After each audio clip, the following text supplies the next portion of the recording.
Kailangan daw ng 450 billion pesos kada taon na pondo para maipatupad ng todo ang universal healthcare ayon sa Department of Health. Kaya rekomendasyon ng isang mambabatas, ilipat na lang doon ang pondong inilaan sa flood control projects. Balitang hatid ni Tina Panganiban Perez. Kasabihan na ng maraming Pilipino na magastos, magkasakit. Kaya nandepensahan ng Department of Health ang hinihingi nitong 320.5 billion peso budget sa Kamara. Sinabi nitong maraming programa para wala na o kakaunti na lang ang babayaran ng mga pasyente sa mga DOH hospital. Halimbawa, pinalawig nitong Hulyo ang zero balance billing na dati ay para lang sa pinakamahihirap.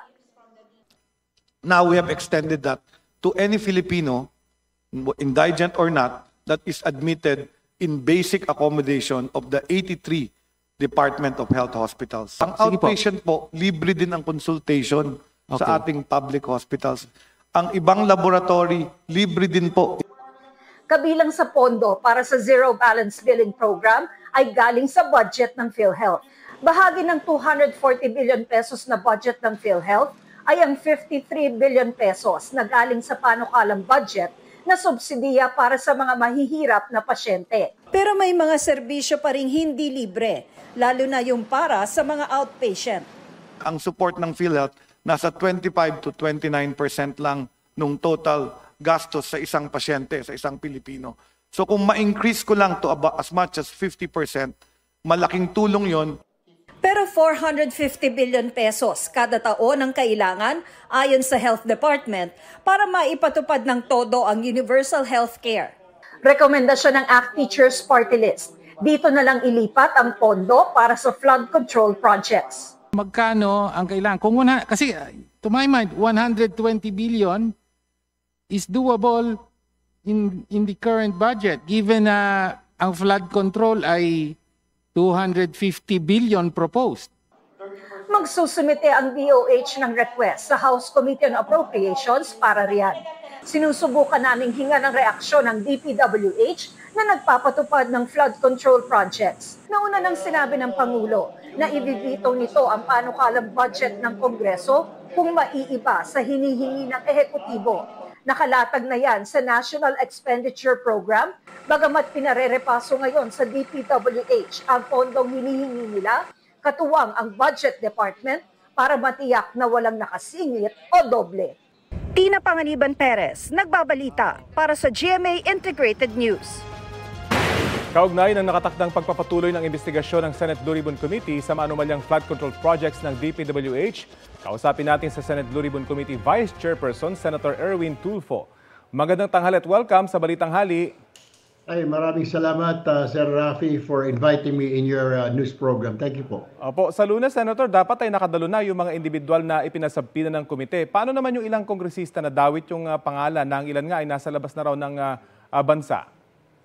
Yan ang pag-uusapan namin nila Chairman Dante Marcoleta Monday morning before the hearing kung ano ang gagawin. Kasi wala pa naman pong pinapadala na sabpina at hindi naman po talaga, sa totoo lang, Sir Rafi, hindi naman talaga pinapadalahan ang mga mambabatas. Kasi po may tinatawag tayo na parliamentary courtesy, di po ba? Hindi pwede imbestigahan ng Senado ang Kongreso. Kongreso hindi rin pwede imbestigahan ng senador. Kaya nga ho, yung mga babae natin, hindi po natin masisi kung nagdududa sa investigasyon na ito na parang baka drama lamang ho ang lahat ng ito. Kaya kung ako ang tatanungin, sang-ayon po ako and I'm really very eager and waiting na mabuo na po yung ginawa ni Pangulo na Philippine Independent Commission na mag-iimbestiga po sa lahat ng ito. Ayun na nga, ilang kasama nyo rin po na senador nadadawit din yung pangalan. Posible bang matanong din sila sa investigasyon para on record po yung kanilang sagot? I believe po ang Philippine Independent Commission, meron po sila subpoena powers na pwede lang isubpoena.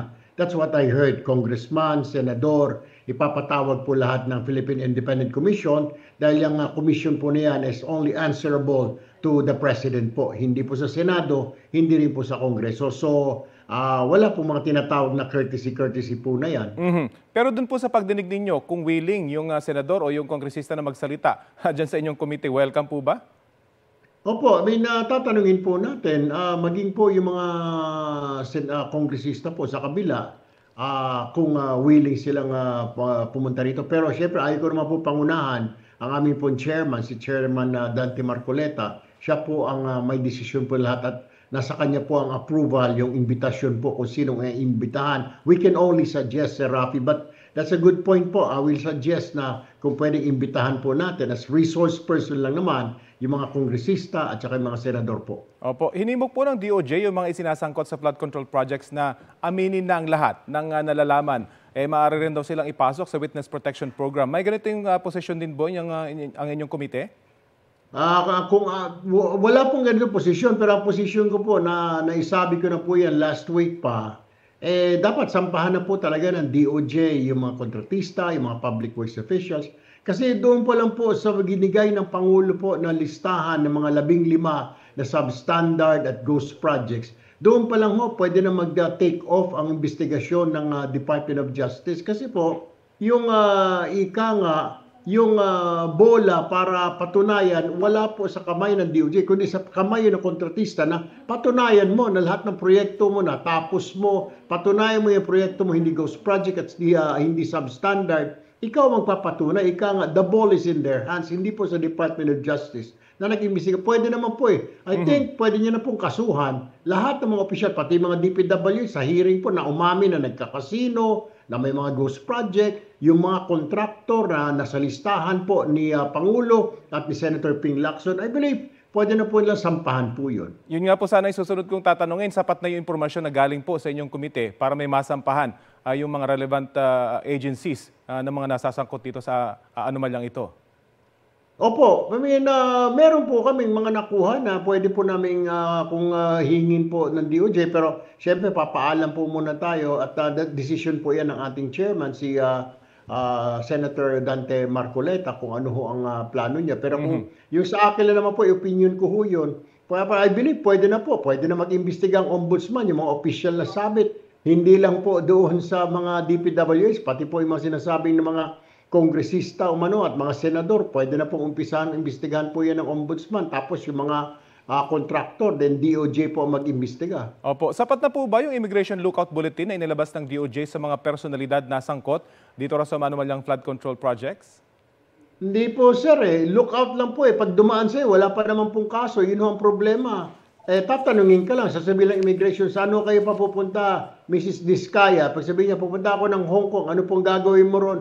Ay magpapa-check up lang ho ako pero babalik na ho ako next week. Ala ho magagawa. Ang importante po yung whole departure order, HD. Dahil pag may HDO po, talagang hindi ka papalabasin ng Bureau of Immigration at baka i-hold ka pa nila sa kanilang tanggapan na kailangan mag-clear ka muna sa DOJ. Pero pag lookout bulletin, ala po Sir Rafi, tatanungin ka lang saan ho kayo pupunta, kailan kayo babalik. Kasi po, hindi mo naman pwedeng i-hold yung tao dahil wala pa naman pong kaso. Yun nga po, at HDO may lalabas lang pagka nagkaroon na po ng kaso. Personally, ano pong pakiramdam nyo dito sa isyong ito? Palalim ng palalim yung investigasyon, padami ng padami yung nasasangkot. Naapekto na po ba yung trabaho ninyo?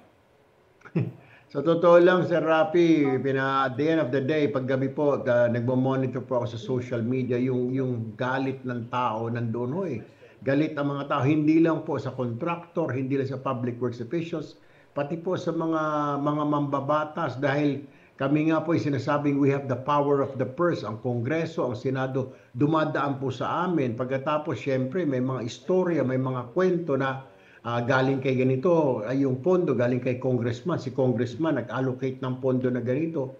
So, nakakahina rin po ng loob na nadadamay po yung institution itself. Hindi naman po yung institusyon na masama May iilan lang po ng mga tao na masama doon, pero nadadamay po because doon sa ginawa ng iilan, Sir Raf. Very quickly, hindi naman po kayo concerned na baka mangyari yung galit na nangyari sa Indonesia, dito sa bansa. Yung galit na sila doon sa kanilang mga politiko roon. Wag naman ho sana. Sana lalo hong magkakaproblema ho tayo. May problema tayong dapat ayusin. Pag pumasok pa ho yan. Kaya kailangan siguro talaga ng gobyerno. It is a challenge for the government now, Sir Rafi, na wag lang puro kwento na walang kwenta, dapat may mangyari. Yun pong inaantay ng taong bayan. May makulong, may managot, at hindi lang po kontraktor, kung sinong tamaan, tamaan. At yan din po ang ating aabangan. Maraming salamat po sa oras na binahagi nyo sa Balitang Hali. Maraming salamat po, Sir Rafi. Good Yan afternoon po si Senator Erwin Tulfo. Ito ang GMA Regional TV News. Mainit na balita mula sa Visayas at Mindanao, hatid ng GMA Regional TV. Patay ang isang construction worker matapos saksakin ng kanyang katrabaho sa San Joaquin, Iloilo. Cecil, anong dahilan ng pananaksak? Rafi, ayon sa pulisya, napikon ang sospek sa biktima dahil sa isang biro matapos mag-inuman sa kanilang barracks. Batay sa pahayag ng ilang saksi, nakahiga sa duyan ang sospek nang magbiro ang biktima na puputulin ang tali ng duyan. Habang nasa aktong puputulin ang tali gamit ang itak, bigla itong naputol talaga at nahulog ang sospek sa duyan. Nagalit ang sospek at nagkasagutan sila. Umalis daw kalaunan ng biktima at uminom sa isang tindahan. Doon siya pinuntahan ng sospek at sinaksak sa dibdib. Patuloy pang pinaghahanap ang sospek na tumakas matapos ang krimen. Mahaharap siya sa reklamong murder. Nasaksak din ang isang pulis sa gitna ng operasyon nila sa Santa Catalina, Negros Oriental. Kabilang siya sa mga rumisponde sa pananaksak sa sospek sa isang babae sa barangay Milagrosa. Nanlaban daw ang sospek nang puntahan sa kanyang bahay hanggang sa nasaksak sa kanang mata ang nasabing pulis. Nagpapagaling siya sa ospital, pati ang nasaksak na babae. Naaresto rin kalaunan ng sospek na sinusubukan pangkunan ng pahayag.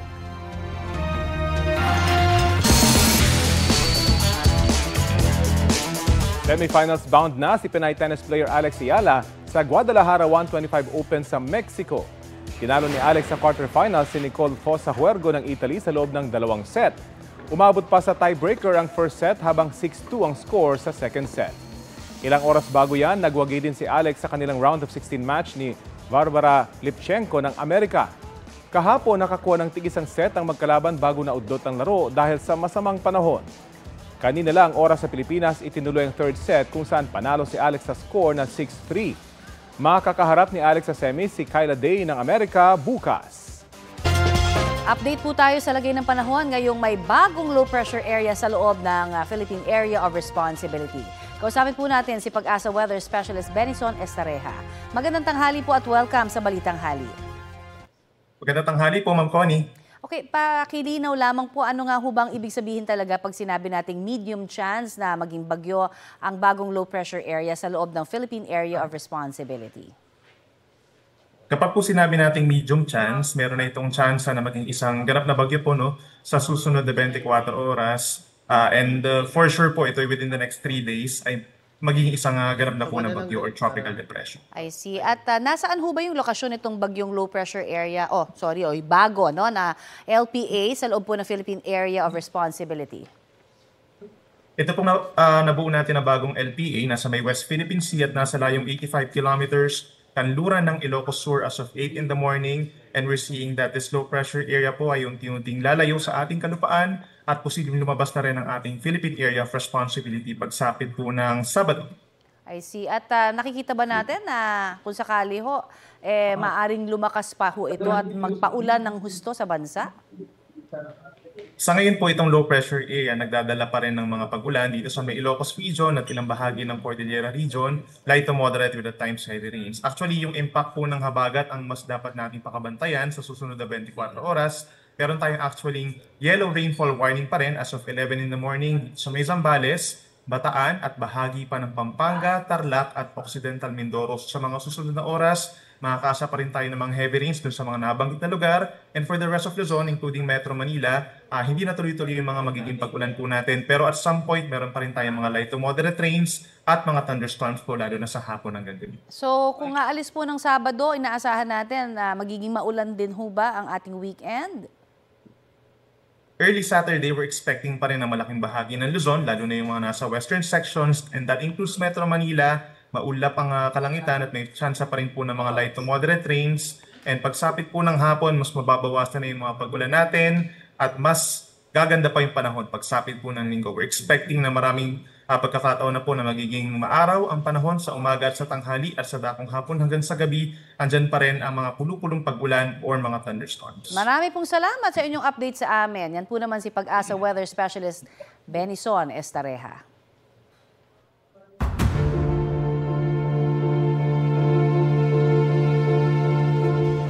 Ngayong mainit ang usapin tungkol sa korupsyon dahil sa nakitang anomalya sa mga flood control projects sa bansa.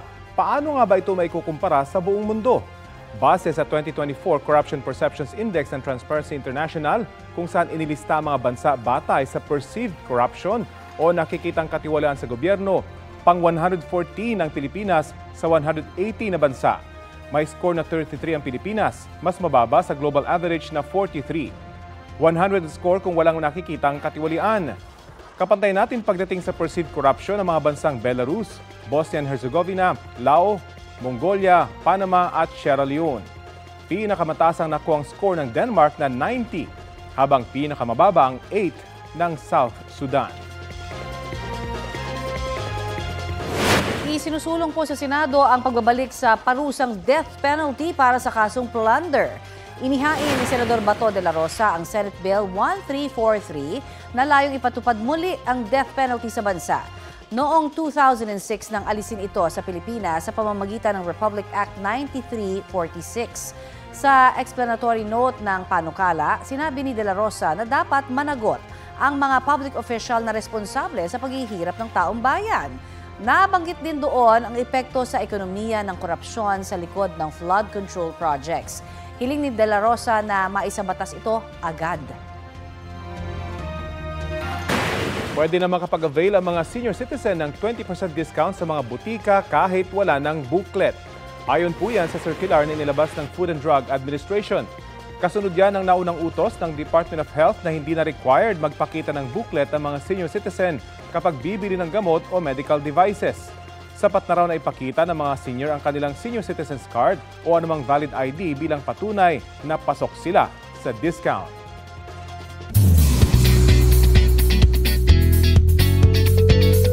Daring at challenging daw ang role na gagampanan ni Sparkle actor Martin Del Rosario sa episode ng Magpakailanman bukas, Sabado sa GMA. Alam ka, Rocket? Macho dancer. 80,000. Para ka nakatisot ng ginto. Alam mo ba ginawa nila sa akin, ha? Macho. Chika ni Martin sa Inyong Mare, nagpaturo siya ng macho dancing para sa kanyang role bilang macho dancer. Iikot ang kwento sa karakter niyang si John na gagawin ang lahat para sa pamilya. Sabi ni Martin, pinaghandaan niya rin ang mga dramatic scene.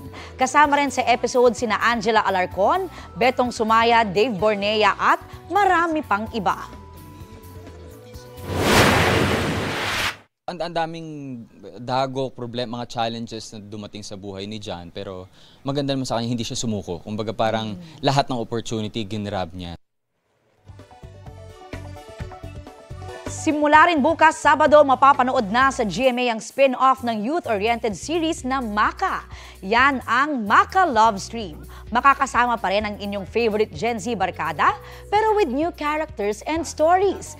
Gaya nina Zephanie, Sean Vesagas, Sean Lucas, Bryce Eusebio, John Clifford, Olive May, May Anbasa, Mad Ramos at marami pang iba. Abangan yan bukas Saturday 4:45 p.m. pagkatapos ng Wish Ko Lang sa GMA. At ito po ang Balitang Hali. Bahagi kami ng mas malaking misyon. Ako po si Connie Sison. Rafi Tima po. Kasama nyo rin po ako, Aubrey Carampel. Para sa mas malawak na paglilingkod sa bayan. Mula sa GMA Integrated News, ang News Authority ng Filipino.